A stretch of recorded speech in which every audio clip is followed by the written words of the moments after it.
आपने दिया नहीं, मैं बहादुर पसंद है। खुद मर गई वो और उन्होंने मुझे पल पल की मौत दे दी। मामू को मेरी माँ भी याद आ रही है कि बहन थी ना उनकी। समझने की कोशिश करो, तुम्हें हक चाहिए ना। व्यूवर्स, ड्रामा सीरियल माँ के आने वाले एपिसोड्स में कहानी बेहद दिलचस्प मोड़ लेने वाली है।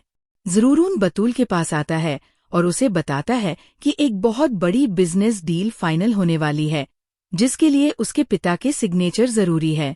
भरोसा करने वाली बतूल बिना शक किए ज़रूरून की बात मान लेती है और अपने पिता से दस्तखत करवाने के लिए तैयार हो जाती है। उसे लगता है कि ज़रूरून अब पूरे ऑफिस और कारोबार की जिम्मेदारी ईमानदारी से संभालेगा, लेकिन असल सच्चाई कुछ और ही है।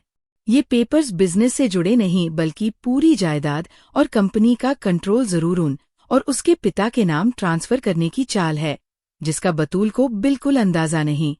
दूसरी तरफ तारा की हालत अचानक बिगड़ जाती है। वह लंबे समय से अपनी बीमारी छुपाए हुए थी, मगर अब हालात उसे सच बताने पर मजबूर कर देते हैं। वह अपने मामू से बात करने आती है, लेकिन आसिया उसे देखकर भड़क उठती है और राह को घर से बाहर निकालने लगती है। राह सच्चाई बताते हुए कहती है कि उसे जबरदस्ती घर से निकाला गया था और अब वो सिर्फ अपने बीमार मामू से मिलने आई है।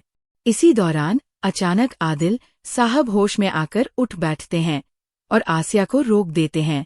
लंबे समय बाद उनका खड़ा होना सबको हैरान कर देता है, लेकिन फिर वो आसिया पर बड़े इल्जाम लगाकर कहानी को नए खुलासों की तरफ ले जाते हैं।